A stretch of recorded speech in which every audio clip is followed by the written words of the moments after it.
Suppose you're saving to buy a house. You almost have the deposit, and you're close to being able to make the purchase.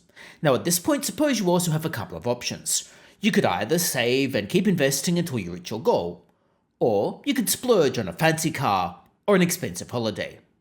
Which of these two options do you think most sensible people should choose? If you decided you should keep investing and saving, well, you're one of the sensible ones. However, sensible people seemingly aren't running our government. And indeed, unfortunately, politicians are not sensible people. At least not when they're spending other people's money. Because they seem to just go out and spend people's money willy-nilly on their own pet personal projects. The latest case in point is the Future Fund. The Future Fund is Australia's sovereign wealth fund. A sovereign wealth fund is essentially a fund management group that manages money on behalf of the citizens of that country. Ultimately, it is somewhat linked to the government, but it is supposed to be independent. If it's not independent, then it's just a slush fund for the government. If it is independent, then that money can be invested towards some longer-term goal. The ultimate goal, for example, could be to save enough money so the fund can ultimately pay a dividend or a distribution back to the government, potentially alleviating pressures on taxpayers. If the fund is successful enough, it could help to facilitate things such as tax cuts, especially if there are competent fund managers and if it's run independently. Notably as well, the dividend that's being paid out should be akin to a dividend or a distribution from an ordinary fund. If you distribute all of your money, all of your gains are going to be gone, and there won't be enough gains left within the fund for you to keep investing and keep making money to be able to actually get a sustainable distribution. So you can't just raid that piggy bank if you expect that fund to be able to serve its original meaningful purpose.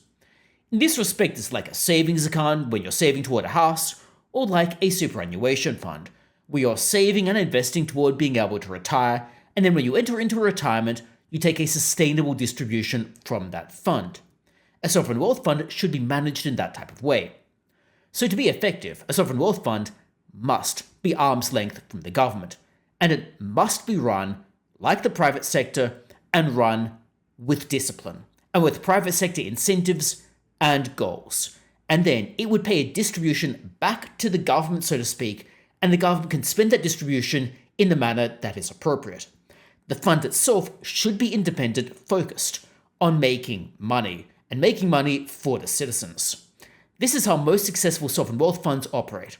Temasek and GIC are two clear examples that are run out of Singapore. Now historically, Australia's Future Fund has operated in a similar way.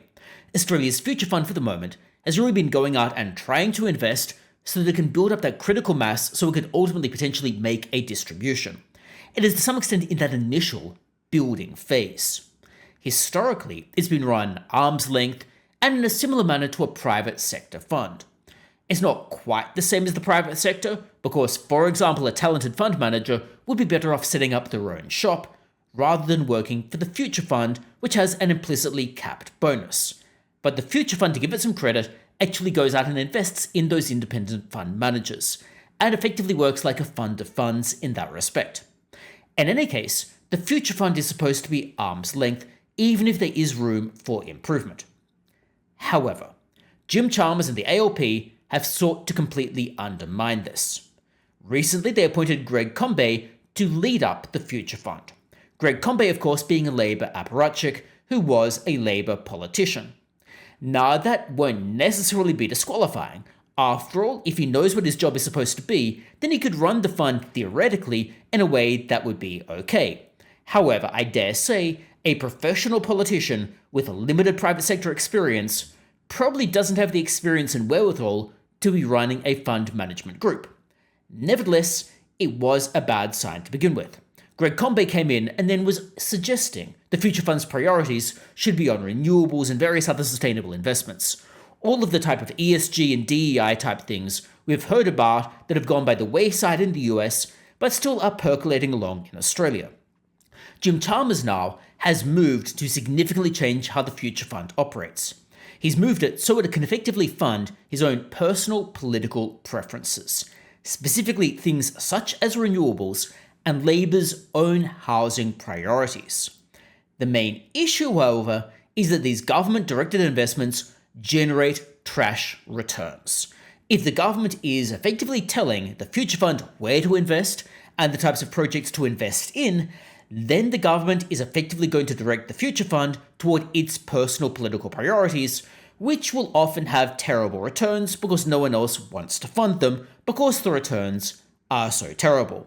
The Labour government, therefore, is undermining the whole purpose behind a sovereign wealth fund.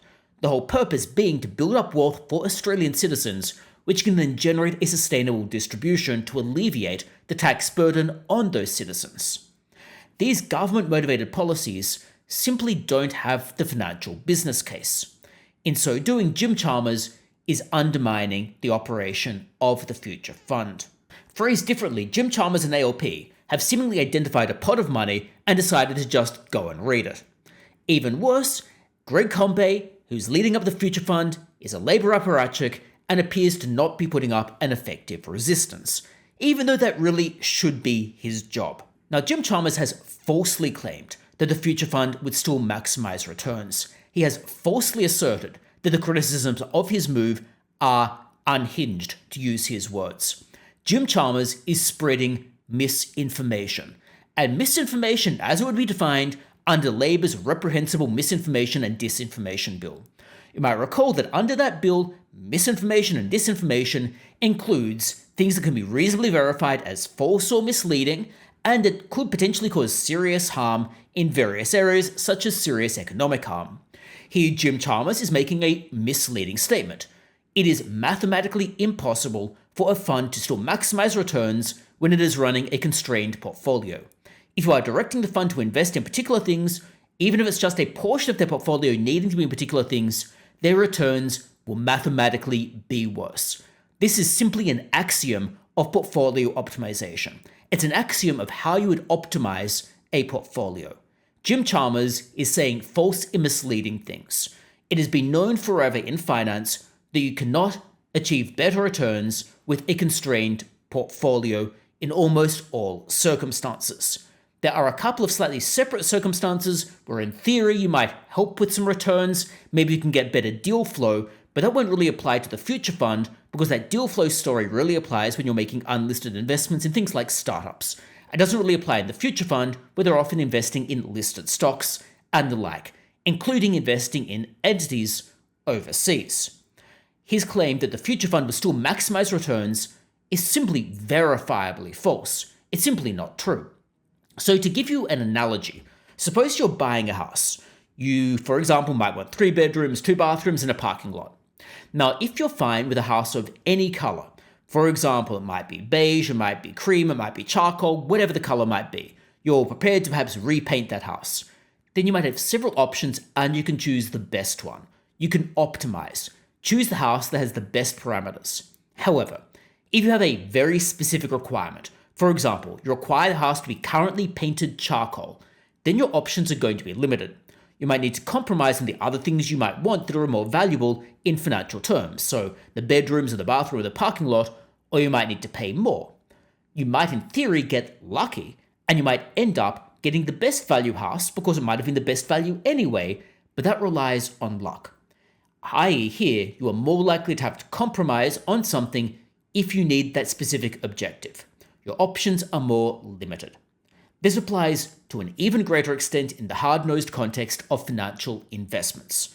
It's a similar type of idea that where you need to invest in specific types of things, your options get more limited and your returns start to get worse. Jim Chalmers is thus directing the future fund to invest in worse investments that will generate worse returns.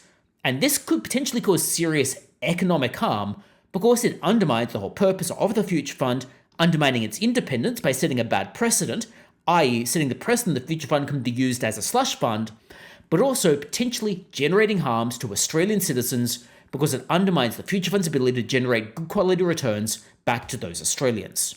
Now, I want to be very clear here. If these projects that Jim Chalmers wants to prioritise are actually financially wise, the future fund would already be able to invest in them, even without his additional mandate being forced upon the future fund.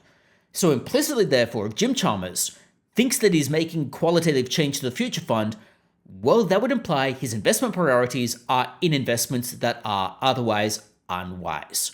So he was effectively raiding the piggy bank to support his own pet personal projects. This approach, however, is typical of the ALP and typical of Jim Chalmers in particular. Jim Chalmers and the ALP are always very willing to spend other people's money.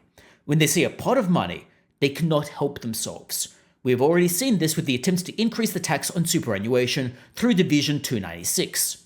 Jim Chalmers, it appears, just wants to raid money whenever he sees it sitting there. He appears to believe that he has the right to help himself to other people's money. It is archetypal extreme socialism. And the problem with socialism is you eventually run out of other people's money to spend.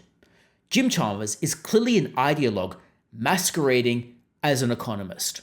When he is paraded around as Dr. Chalmers, people are pretending he actually has a background in economics, which he doesn't because his doctorate was a dissertation on Paul Keating, and there was no mathematics whatsoever in his thesis. He's thus jeopardizing Australia's hard work and Australians' savings in order to promote his own personal priorities. And the Labour Party appears to be perfectly happy with going along with this. And this also sets a bad precedent for future governments, undermining the independence of the Future Fund. It clearly is going to lead to tears, because it undermines Australians' own hard-earned savings and what could have been used to alleviate pressures on Australians. But of course, these are my thoughts about Jim Chalmers' honestly reprehensible raid on the Future Fund. Let me know your thoughts about it, however, in the comments below.